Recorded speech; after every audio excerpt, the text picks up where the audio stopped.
Hey, and welcome back to the Way of the Rosary podcast. My name is Shannon Wendt, your host and the founder of the Way of the Rosary community and ChooseLife.com. So thank you guys for joining us once again for our series on the fruits of the Rosary.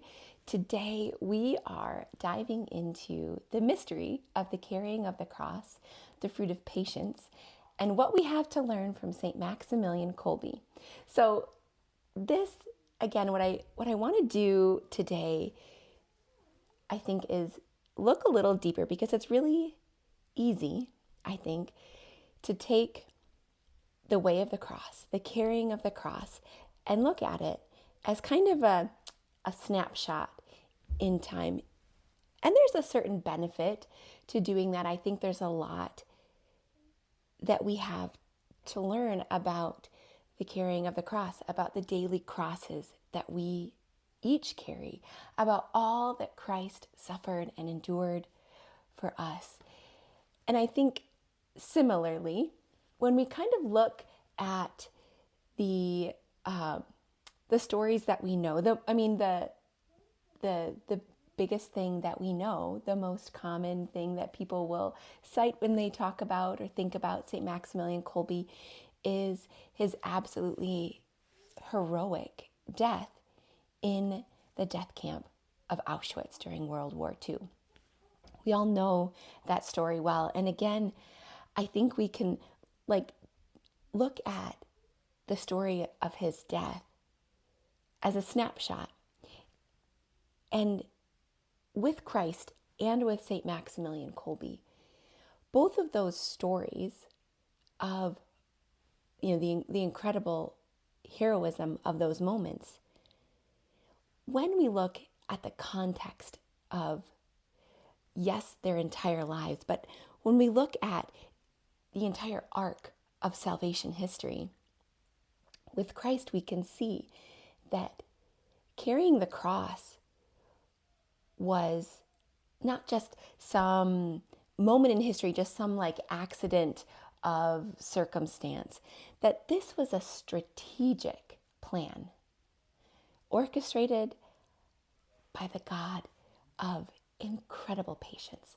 Our God, the God we serve, is not one of happenstance, of chance, or just opportunity, but we serve a God who created a strategic plan of love and worked that plan out with incredible patience, the fruit that we're going to learn about today, the fruit of the carrying of the cross. This incredible patience that really sums up the entire arc of the story of salvation history, that kind of culminates with the cross. Similarly, we can look at the life of St. Maximilian Kolbe and the incredible nature of his heroic martyrdom becomes so much more apparent when we look at the whole of his life. He wasn't just the saint of Auschwitz. He was the founder of the Militia Immaculata and the Knights of the Immaculata, which was a publication. And at the time of his death, he had 1 million members of the Militia Immaculata and subscribers of the Knights of the Immaculata. Now, even by modern standards, 1 million followers is pretty significant. I think, we think about, maybe, I don't know, I should have looked it up beforehand, but we think about some of our favorite kind of famous priests of today. How many of them have 1 million followers? I don't know, maybe Father Mike does. I don't even know if it's that many. I guess he doesn't really have a personal Instagram, so probably not. But maybe even some of the more, kind of Instagram famous priests, I bet you they're not anywhere close to 1 million. With all the modern technology that we have, and the way that the algorithm serves followers to them, putting out good content, and they are just kind of fed some of these followers, and people have found them that way. But St. Maximilian Kolbe became the founder of this incredible movement, and thinking about the humble beginnings that call from the Lord, this call from Our Lady, and it began very humbly. Before he was a priest, Our Lady appeared to him and showed him two crowns, a crown of martyrdom and a crown of poverty and humility. And he told Our Lady that he would choose them both. And then at the age of 24, he was ordained and began his work in this mission field, knowing that for him, the plague of the day was indifference. And so he sought to make Christ loved. And who better to make Christ known and loved than to enlist the help of his mother, who loved him more than anyone on earth ever possibly could. And he began this work alongside Our Lady, and the incredible patience that the founder of any organization has to have, the hope that they have to know that the Lord who called them, called us, I include myself in this. I know how the Lord gives us this call on our lives, and it begins in such a small way. And when you look at the beginning, there's no human way that something that begins that small could become anything worth talking about. 1 million followers, subscribers, members. But the Lord had a plan. And St. Maximilian Kolbe trusted. And he worked day after day, step after step, trusting in the Lord and having incredible patience.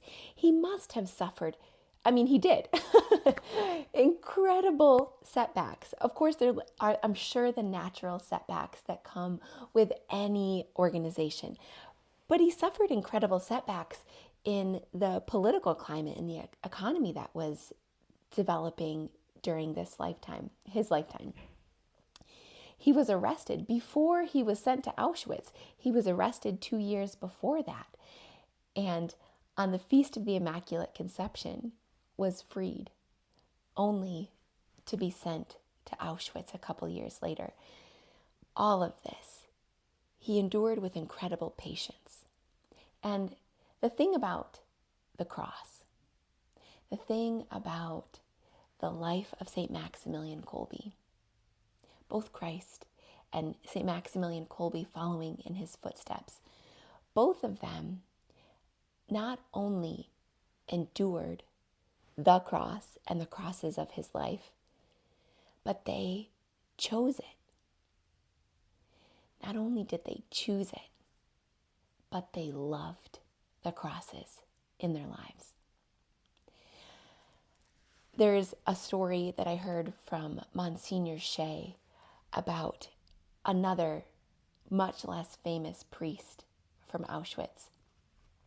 And this priest talked about his time in the camps, and he survived, where St. Maximilian Kolbe famously gave up his life. This priest continued the work. He knew Maximilian Kolbe, and on his deathbed, he said he regretted that it took Auschwitz to kind of dig out the mediocrity out of his vocation. And the contrast between that priest who needed Auschwitz to become the saint that he was created to be, that man was grateful for Auschwitz. And St. Maximilian Kolbe loved the cross, but it wasn't only Auschwitz. It was all the crosses that he not only endured, but chose and loved every step of the way, every moment of his life leading up to this, that enabled him to have the heroic virtue at the end of his life to stand up, to choose love, to choose sacrifice. And then in the starvation chamber, not only to endure it, not only did he choose it, but he led those prisoners in joyous song. He embraced the cross and he loved this opportunity to become who he was created to be, and the incredible witness that he gave in that moment. Nobody in that chamber with him, none of those prisoners survived to tell the story of St. Maximilian Kolbe. Who was it that the impression was left? Enough so that they went on to tell that story, and I imagine their lives were changed. Nazi soldiers were watching, listening to their songs through, what must have been thick prison doors. And I think for us, we have to kind of wonder that same thing. Who is watching us not only endure the sufferings, the crosses that come our way, who's watching us more than embrace, but love the crosses, who make us into the saint that we were created to be? St. Maximilian Kolbe teaches us about patience. We'll kind of bring it back around. This true patience, this heroic patience of a strategic plan. We trust in the strategic plan of the Lord, the God who gave us this mission, who called us to this particular vocation, gives us the care, the attention, the tools, the resources that we need every single step of the way to continue to step up, embrace, and to love the crosses, the sufferings, the challenges of our lives, of our day, of these moment-to-moment opportunities to grow in these incredibly important fruits and gifts. And patience is something that, kind of like courage. And we talked about courage, and we thought about, the sort of first thing that we think about, and patience is very similar. The first thing that we might define patience as, or what we think about when we want to grow in patience, is the ability to kind of endure annoyances without losing our cool. And we think that's patience. And certainly that is patience. And we definitely need to grow in that, and that ability to get through difficult things, annoying things, mundane things, hard things, without losing our cool, to be able to kind of take one step after the other, to do the things that we're called to do on a daily basis, and to do it with love, with calm, and we kind of think of like patience and calm as like synonyms. That's true. But what I want us to think about as the real fruit of this mystery is that kind of heroic patience that we can learn from St. Maximilian Kolbe. This incredible mission that we can trust in, that the Lord has called each one of us to. Saint Therese, of course, can I have a podcast episode without bringing it back to Saint Therese? Probably not. But we know her famous quote, "Our vocation is to love." And I want us to change that just a little bit. Our mission is to love. And St. Maximilian Kolbe very intentionally used military language, the militia of the Immaculata, Knights of the Immaculata, because he knew that walking the way of the cross of our own lives would require us to be not militaristic about it, but to be strategic and to be on mission. And in that sense, we have to really lean in to the life that the Lord is calling us, this conversational relationship that the Lord is calling us to. Just like any kind of military leader would need to be in communication with their superiors to know the next steps of the mission, to be in conversation and to know the plan when the mission doesn't go as well as we thought, when things don't kind of go according to plan. And for us,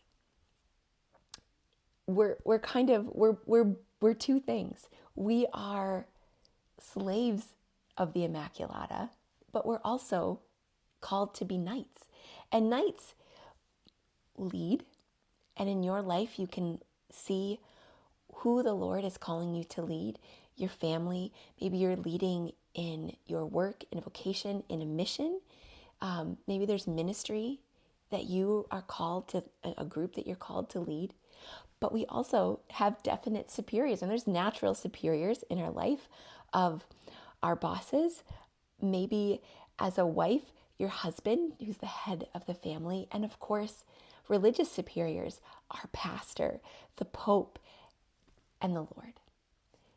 And as we work in this mission that the Lord has put us on, in, and thinking about this less as like, the mission field, ministers or missionaries, but more like a mission that the Lord sends soldiers on. When we live our life on mission, in communication with the Lord who's calling the shots, we also, in this mission, become slaves of the Immaculata in the most beautiful sense of that word. Slaves can be, and we'll talk more about this in the next podcast as we're talking about the fruit of self-denial, but what comes from being a slave of Mary, and this also has a lot to do with St. Louis de Montfort. We talked, go back and listen to that episode of the podcast to get more context.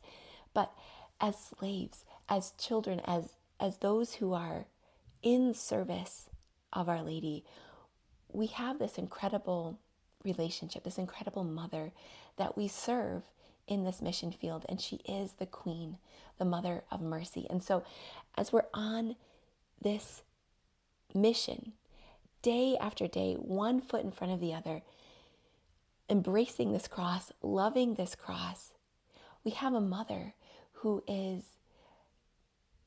there to, just like she did for Christ as he carried the cross, to bind our wounds, to be there with us when we fall, when our face hits the dirt, that moment in the movie The Passion of the Christ, when Christ falls and Our Lady is there watching. And in that moment, for Christ, she couldn't step out of the crowd. She was held back from going there to kiss his wounds and to wipe his face. But in her yes to being the mother to all of us, just a few moments later at the foot of the cross, in that yes, she was saying yes to being there for each one of us as we fall, as we're carrying the crosses of our lives. She's there to pick the gravel out of our wounds, to bind us up, to kiss our boo-boos, to pick us back up, and to help us continue along this journey. She takes our hand to continue to walk this journey with us. And one of the most famous quotes of St. Maximilian Kolbe, he said, "The cross is the school of love." And Christ is the school. The cross that he used teaches us, like the cross is the curriculum. Christ is the building, and Our Lady is the teacher. She's the guide who leads us to the truth of the cross, the truth of what love requires.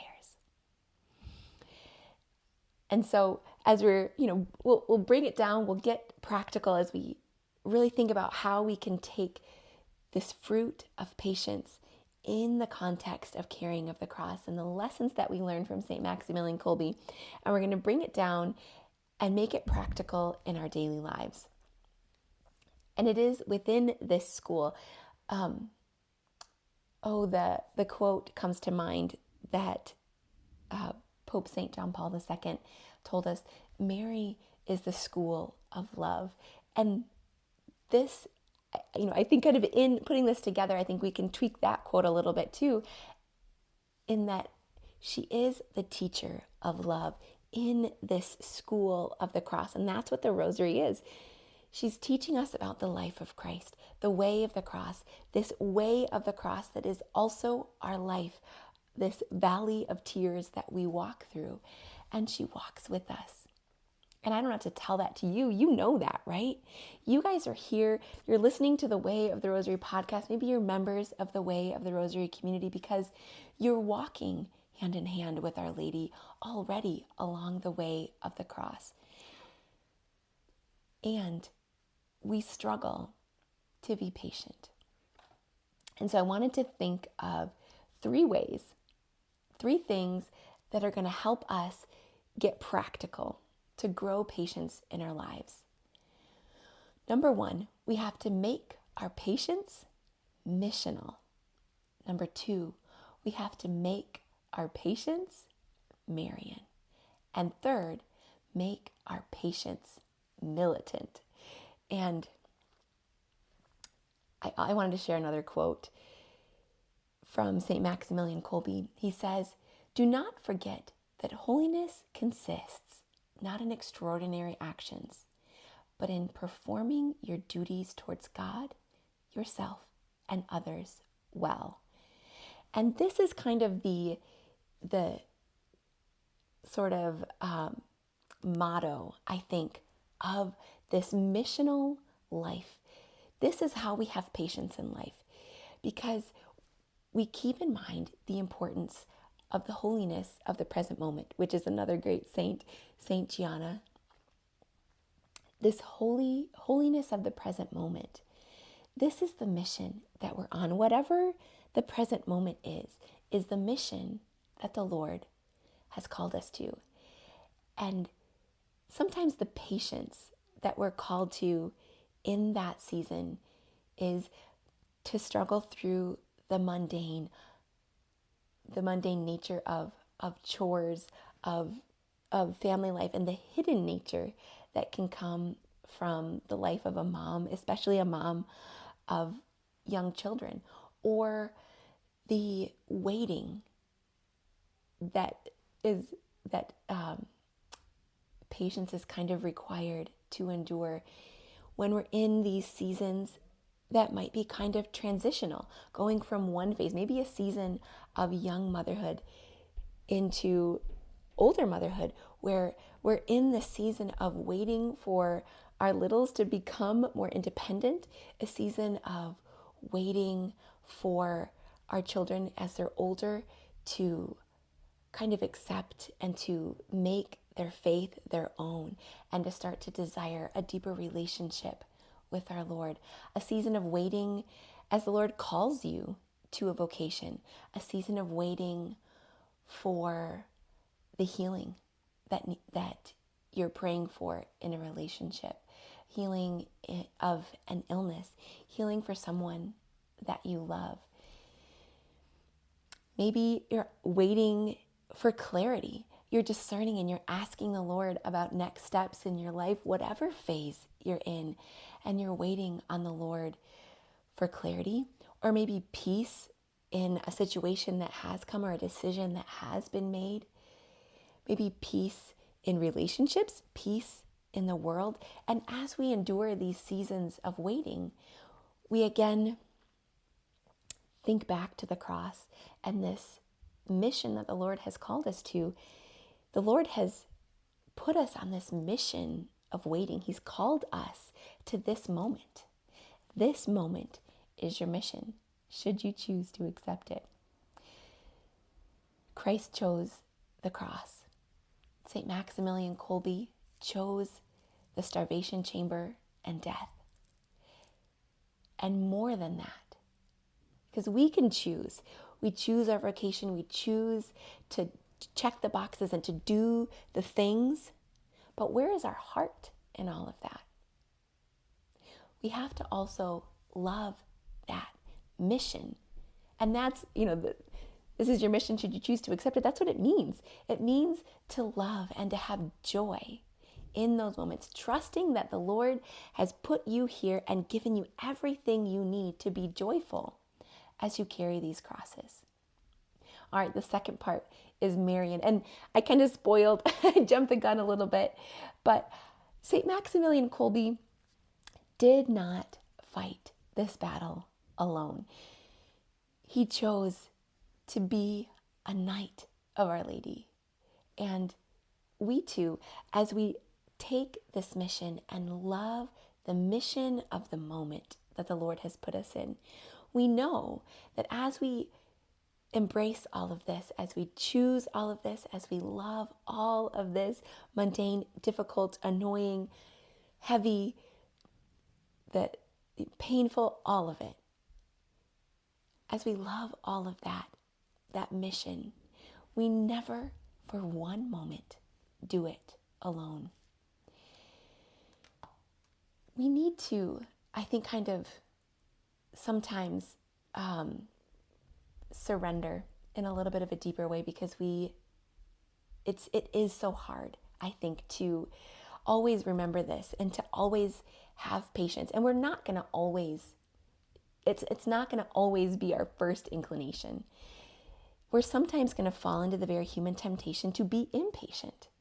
And especially in those times, if we adopt the prayer or the idea that we're giving this over, that we're kind of giving our impatience and our imperfections over to our mother, and we're asking her to magnify our intention, magnify our effort, no matter how imperfect, and for her to give those to her son. And our prayer can be, Mary, use this imperfection of mine.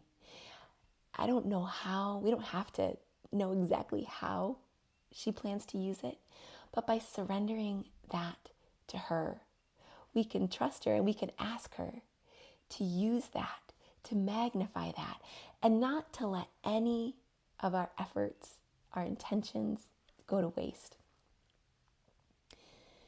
And the third, let our patience be militant. We have to be on guard. This is a defensive battle.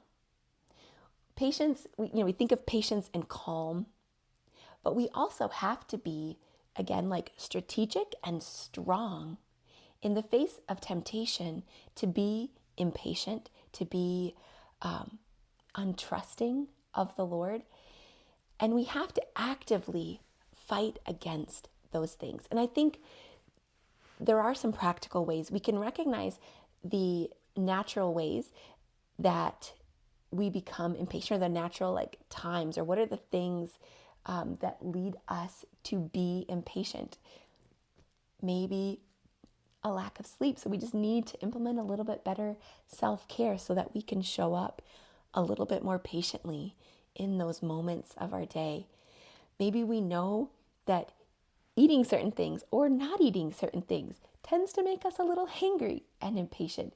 And so we make a strategic, intentional plan of maybe getting some good protein throughout the day, of having protein snacks, healthy snacks ready at 3 p.m. when you're starting to get a little tired and a little hangry. And instead of reaching for the easy thing, the sweet thing that you know is just going to kind of send you in a tired, crabby spiral for the rest of the evening, reaching for some protein is going to help you be on guard. And it's that kind of difficult sort of boot camp kind of training that we have to do to train our physical bodies. And in training as in doing physical things, but also in the conditioning, the physical conditioning that comes as a result, or the physical condition, I should say, that comes as a result of making those kind of difficult choices. Then we can have more patience as a natural consequence of having better self-care. And there's other ways as well. We have to be on guard about the people, the situations that make us impatient, frustrated, prone to irritability maybe, and kind of defensively block out some of those things. If we know that, scrolling social media and reading the headlines makes us a little bit more frustrated, a little more worried, anxious, and that tends to show up in our life as impatient and irritable, then we know we need to cut out the social media scrolling, or maybe it's, watching the news, or maybe there's a certain person in your life who's spending time with, they tend to be negative and that rubs off on you. So you tend to be more negative, more irritable, impatient as a response. There's a lot of natural ways that we can prevent ourselves from this temptation of irritability or impatience in that sense. And also in the